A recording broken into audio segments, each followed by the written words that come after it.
Wow. You know, one of the main things viewers out there, especially teachers today, are asking themselves, how can you allow someone to come into your classroom and invade it? How can you come in there and decide, I'm going to change things around? How do you get over that fear factor of having a special educator come in and work with you collaboratively initially? Because this is one of the things I've found, that there are a lot of teachers out there that would love to get over that barrier of communication and getting someone like Charlie to come in and work with them. How do you plan for such a marriage? How does that happen? Well, it's going to begin with both teachers being dedicated to teaching. And if both teachers are dedicated to the children to improve and to gain and to grow, then it's going to be like watering a flower. The child, you're going to find what the child can do best, right, and build upon that, right, and be as positive as you possibly can be. Sure. And once the general ed teacher buys into that, and once the special ed, or maybe the special ed teacher needs to buy into that model, and when you see some benefit and some growth, you kind of have those aha moments, right, day to day, you know, maybe sometimes hour to hour, right, and that is what will drive you to continue to push these students, yes, and see the growth, because you want more. You want to see more growth.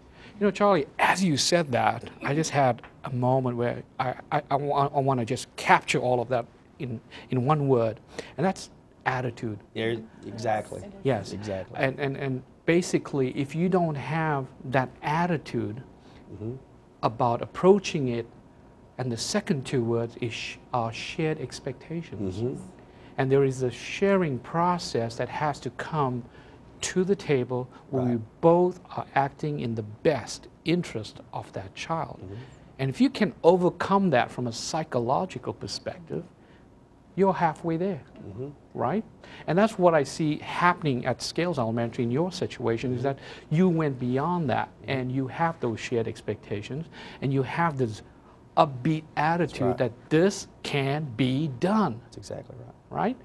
Now, Sherry, let's talk to you. Sherry is the CDC Special Education Teacher Assistant.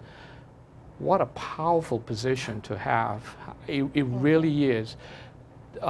Teacher assistants, if you're out there and listening, I take my hat off. I don't have one, if you can imagine one, to you, because you do a lot of hard work out there working in a CDC classroom, and you are very, very special in my heart. I want you to know that. And Sherry, talk to us about your experience in this triangulation of this love relationship.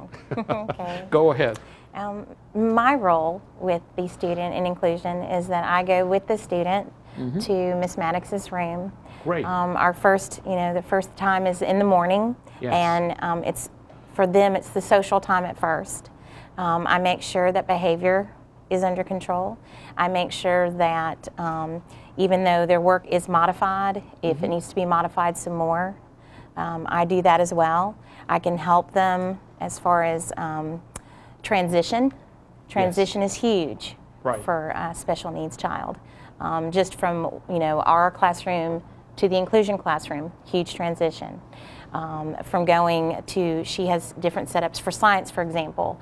They will go with their group in different parts of the room. Again, that's a huge transition for that child. That child that I'm with is comfortable with me. I like to call myself sort of their coach, their sideline coach. Yes, you are. So it's a sports analogy, but I like to make it less stressful for them, make it comfortable for them. They're familiar with me, and therefore they learn better since they are comfortable. And that's just it's my job to make them comfortable and adapt well if I can do so.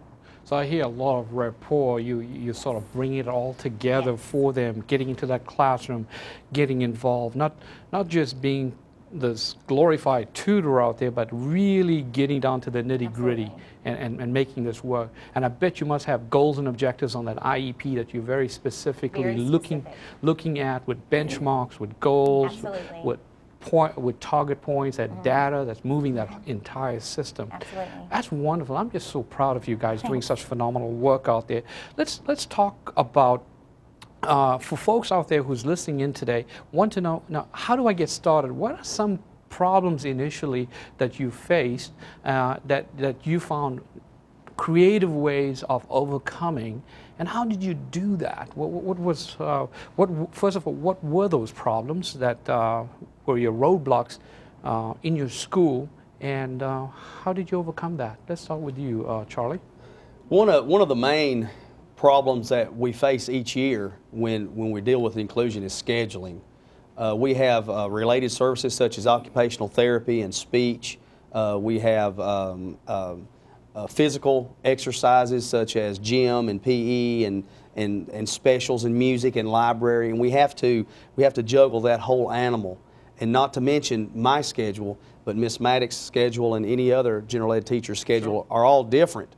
Right. So you have to get that schedule on paper and see it in a solid form, because you can't draw from the hip, if you'll allow me to do that, to say that, when you're trying to set a schedule for students. Right. You need to be clear and concise. The students, especially with students with autism and some other learning disabilities, they need the consistency, and they need to know exactly where they're going from minute to minute to hour. And not only that, but that schedule is so important so that it doesn't conflict with the general ed teacher's schedule. So we have to get together, and that's where the collaboration comes in, and that's where it is the most difficult, because that schedule usually takes me anywhere from 4 to 6 weeks to get it zeroed in to where it's workable, and that's a real difficulty dealing with inclusion at any level, is scheduling. Thank you, Charlie. Ms. Christina Maddox, in the classroom, you have a child from Charlie Westmoreland's class, and he's sitting in your class, or she's sitting in your class. Talk to me about 5 minutes in the life of your teaching as it relates to that person in that classroom, and how do you, as a regular teacher, try to include that child into what you're doing? How do you do that? While I'm teaching content, and if I'm in the whole group setting in front of the class, I will rely on the peer community that I discussed as far as helping if Miss Sherry or an aide is not with me, and that has happened occasionally. That happens in real life, in the real world, in the classroom. And the students will help keep that student on pace or on target. And the way to include him is just to set that child up for success, knowing that if a child can point right there and give you the answer, then you go over to that book and you say, what is the answer? And you help and point, and you allow them to participate in the best way that they can to feel success and to feel a part of the conversation that you are having and the learning that is happening in the classroom. And it all relates to the teacher knowing the abilities of the student, and that takes time. You asked about the challenges that you face at the beginning. And one of the biggest challenges that we faced at the beginning was it was a new year, it was a new teacher. That is a huge change for these children with autism or other learning disabilities. They need that structure, that stability, that consistency.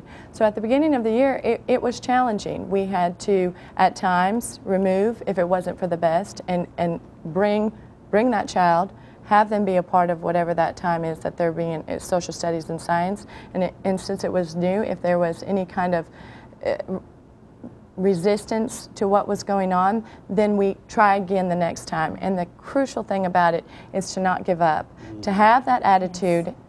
I was telling Charlie on the way here, for me as an educator, to have a child for the first time with autism in my class, it is scary. It can be intimidating. But to know that you have people that are with you and that will not criticize you when you make mistakes, but help you learn, just as our students are expected to do, to learn from their mistakes and to grow. If we can show that in our classroom with every kind of child, with every kind of need, then we're being the kind of teacher that I'd hope we'd be, and that's to grow, to learn, to put yourself in that experience and make those mistakes, but then to let yourself and your child and your students be successful in your classroom.